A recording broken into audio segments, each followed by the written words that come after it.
और उनका जो नाम है पूतना। इधर जब कंस को पता चला, कंस ने कि मेरा काल गोकुल में पल रहा है, सभी राक्षसों को बुलाया। तब तक वहां पर पूतना पहुंची और कहने लगी, भैया किसी को जाने की जरूरत नहीं है, मैं स्वयं जाऊंगी अपने स्तनों पर जहर लगा करके, और मैं अपना दुग्ध पान कराऊंगी और लाला को मैं तुम्हारे शत्रु को सीधे स्वर्ग पहुंचा दूं, यानी नरक लोक को पहुंचा दूंगी। लेकिन ये क्या पता था, जिसके लिए हम बुरा सोचते हैं उससे पहले हमारा बुरा हो जाता, यानी हम जिसके लिए गड्ढे खोदेंगे वो हमसे पहले नहीं गिरेगा, हम खुद गिरेंगे। आज पूतना मथुरा से चल के ब्रज में आई, यानी गोकुल में आ गई। और जब गोकुल में आई, आज नंद भवन के चारों तरफ बड़ा मेला लगा हुआ था, भीड़ थी, सारे ब्रजवासी एकत्रित थे। अब पूतना ने सोचा, अगर मैं ऐसे बड़े बड़े नाखून, बड़े बड़े दांतों को लेके जाऊंगी तो हल्ला मच जाएगा और मुझे कोई जाने नहीं देगा। आज पूतना ने सोचा, विचार किया और एक सुंदर स्त्री का रूप ले लिया। इतनी सुंदर बन गई कि स्वर्ग लोक से उतरकर मोहिनी आई है। इतना सुंदर रूप बनाया और लंबा सा घुंघटा लगाया और पायलों को छनकाती हुई सीधे नंद भवन में प्रवेश करने लगी। जैसे ही नंद भवन में प्रवेश किया, दो चार सखी वहां पर खड़ी थी और कहने लगी, सखी अरे बहन देखो, ये जो सखी आई है कितनी सुंदर है, कितना सुंदर मुखड़ा है, कितना प्यारा इसका स्वरूप है। दूसरी सखी कहती है, तुमको पता नहीं है, ये शायद नंद रानी की सहेली होगी। जैसे इस बात को बोले, तुरंत सखी मन में विचार करने लगी, सही कह रही हो बहन, क्योंकि नंद रानी इतनी सुंदर है तो इतनी ही सुंदर उनकी सहेली होगी। और पूतना मुस्कुराती हुई देखती हुई ब्रजवासियों को ठाकुर जी के पास धीरे धीरे पहुंच रही है। ठाकुर जी ने सोचा, अभी हमारा जन्म हुआ है, अभी हमारे प्रति लोग खुशी मना रहे हैं, और देखो मुझे मारने के लिए मेरी मौसी आ गई। जैसे इस बात को मन में सोचा ठाकुर जी ने, और ठाकुर जी मुस्कुराने लगे। कहने लगे, ठाकुर जी का मुस्कुराना ये बताना चाह रहा है कि मैं अभी 7 दिवस का भी पूरा नहीं हो पाया, और मुझे मारने के लिए जो दर्जा मुझे माता यशोदा को देनी चाहिए थी, आज वो पदवी मैं पूतना मौसी को प्राप्त करूंगा। यानी जब बच्चे का जन्म होता है, जन्म होने के बाद बच्चे का माँ के आंचल का दुग्ध पान करता है, तभी माँ का दर्जा उसके प्राप्त होता है। लेकिन आज छोटे से नन्हे से मेरे गोपाल पालने में लेटे हुए, और पूतना धीरे धीरे वहां पर पायलों को छनकाती हुई जा रही। वहां पर 95 वर्ष की एक मैया बेटी थी। नंद रानी को कुछ काम लगा और मैया से कह दिया कि मैया लाला का ध्यान रखना, मैं थोड़ा सा अंदर जाके एक काम करके लौट के आती हूँ। लेकिन नंद रानी को क्या पता था, जैसे मैं अपने लाला को छोड़ूंगी तुरंत ही मेरा लाला मुसीबत में आ जाएगा। आज जैसे ही पूतना लाला के पास पहुंची, ठाकुर जी के आंखों में आंसू आ गए। विचार करने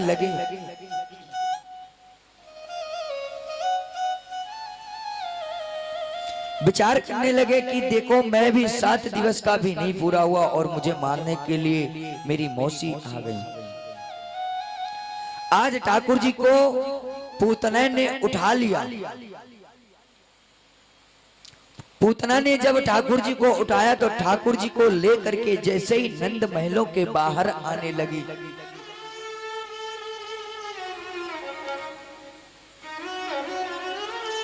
तुरंत ही ठाकुर जी ने सोचा जो गति मुझे मैया यशोदा को प्राप्त करानी चाहिए थी, आज वो गति मैं पूतना को प्राप्त करा रहा हूं, यानी मां का दर्जा मुझे आज राक्षसी को देना पड़ रहा है। आज जैसे ही पूतना को ठाकुर जी ने देखा और मन में मुस्कुरा भी रहे और दुखी भी हो रहे हैं,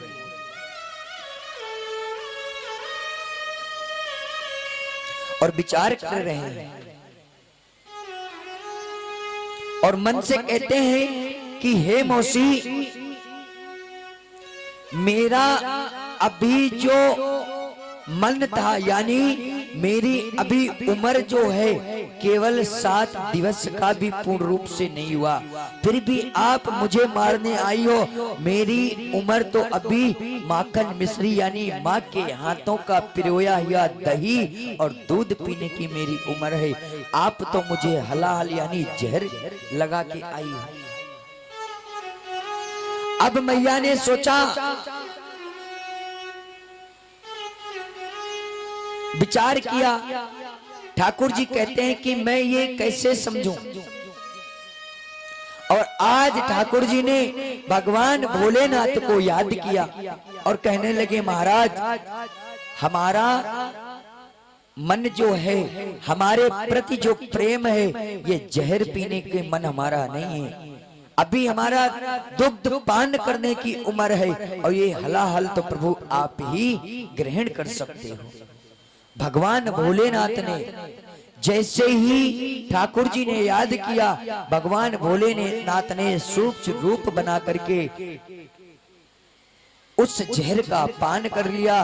केवल दुग्ध का पान मेरे ठाकुर जी ने किया।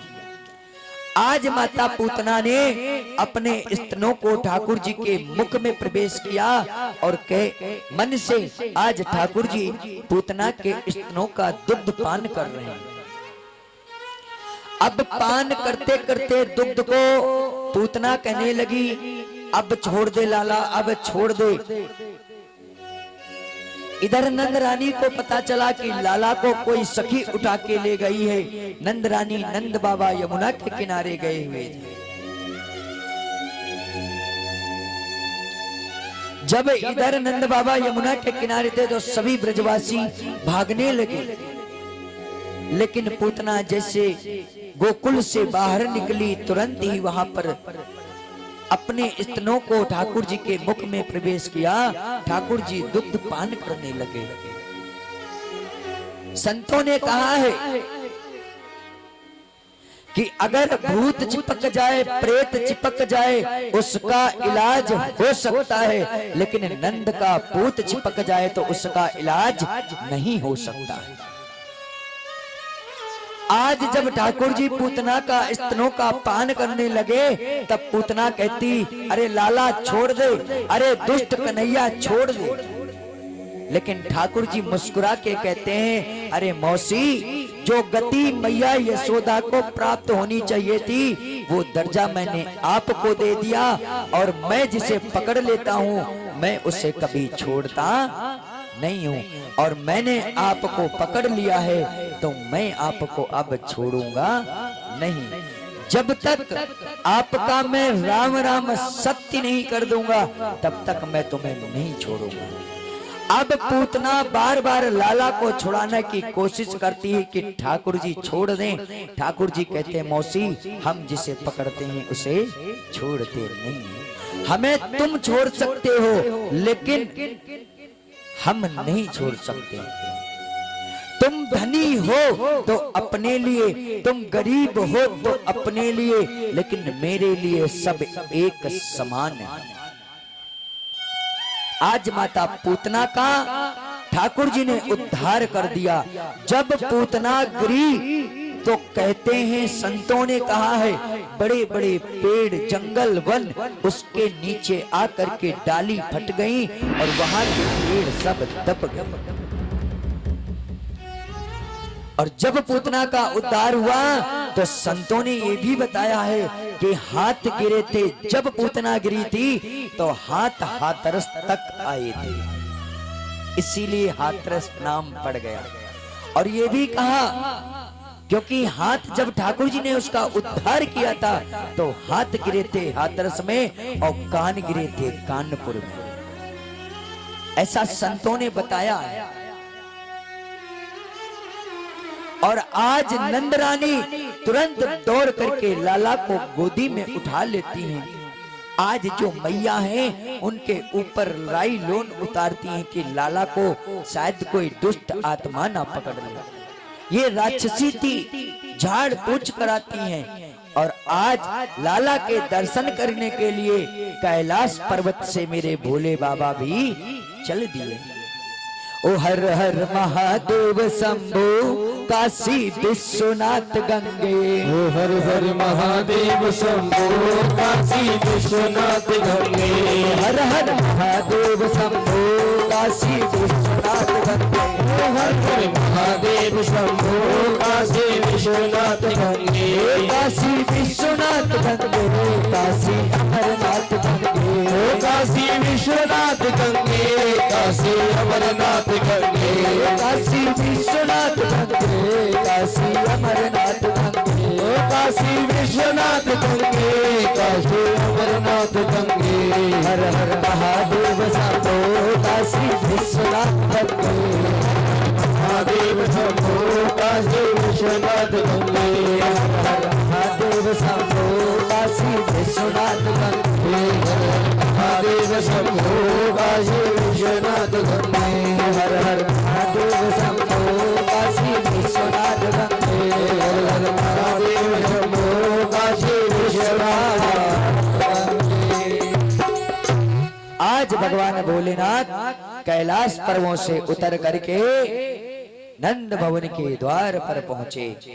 अब ठाकुर जी को तो पता ही था कि हमारे बाल लीला जो करेंगे, हमारे बाल रूप के दर्शन करने महाराज भोलेनाथ जरूर आएंगे। आज भगवान भोलेनाथ ने जैसे ही नंद द्वार पर पहुंचे बड़ी जोर से अलख जगाया। जब अलख जगाया तो नंद रानी ने आवाज सुनी, जा करके नंद भवन के द्वार को खोला और जैसे ही भगवान भोलेनाथ को देखा, यानी साधु जी को देखा, संत को, एक जोगी को देखा और कहने लगी, महाराज आपका आगमन कैसे हुआ? भोलेनाथ कहने लगे कि मैया मुझे आपके लाला के दर्शन करने। मैया ने कहा, बाबा आप एक बार नहीं 1000 बार कहो, मैं आपको लाला के दर्शन नहीं कराऊंगा। जब मैया ने बाबा को मना कर दिया तो बाबा भी बड़े हटीले थे। आज जब बाबा हटीले थे वहीं पर कहने लगे कि मैया जब तक आप अपने लाला के दर्शन नहीं कराओगी मैं भी हटीला हूं, मैं भी इस स्थान से हट के नहीं जाऊंगा और यहीं पर मैं अपनी धुनी जमाऊंगा।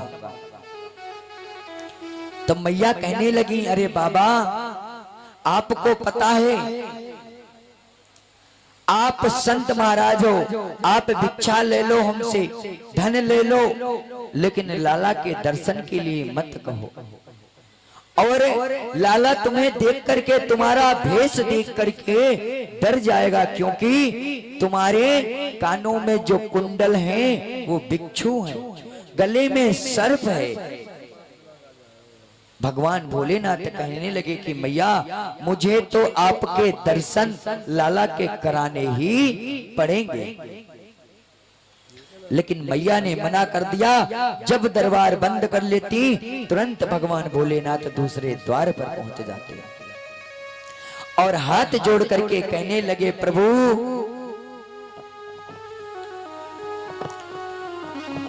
अब मुझे मैया ने दर्शन के लिए मना कर दिया है, अब आप ही कोई उपाय करो। आज ठाकुर जी मन में विचार करने लगे, हृदय की मन की गति से भगवान भोलेनाथ से ठाकुर जी की वार्तालाप हुई। और आज जैसे ही भगवान भोलेनाथ नंद द्वार से थोड़ी दूर जाकर के एक पेड़ के पास में धुनी रमा ली, वहीं बैठ गए और बड़ी जोर से तपस्या में बैठ गए।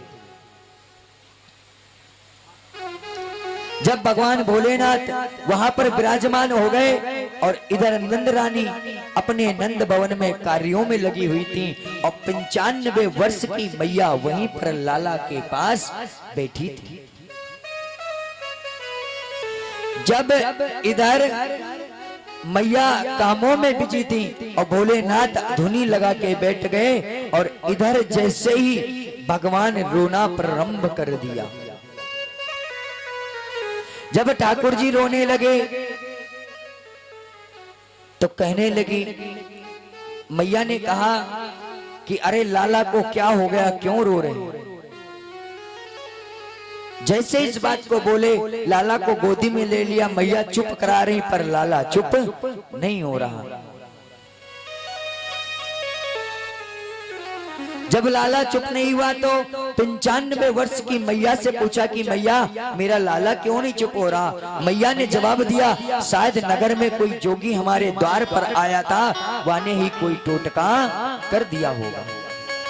क्यों ना उसके पास जाएं, उसको बुला के लाएं, शायद लाला के दर्शन हो जाएं और लाला शायद चुप हो जाए। और क्या कहते हैं, जब मैया भगवान भोलेनाथ के पास पहुंची, भगवान भोलेनाथ से कहा कि आपको नंद रानी ने बुलाया है, यानी मैया ने बुलाया है। बाबा कहने लगे, जब मैं गया तब मुझे द्वार से खाली लौटा दिया और अब क्यों बुलाया है? भोले बाबा तो यही चाहते थे कि बुलावा आए और हम जाएं। नगर में जोगी आया, भेद कोई समझ न पाया, अजब है तेरी माया। आज भगवान भोलेनाथ नगर में पहुंचे।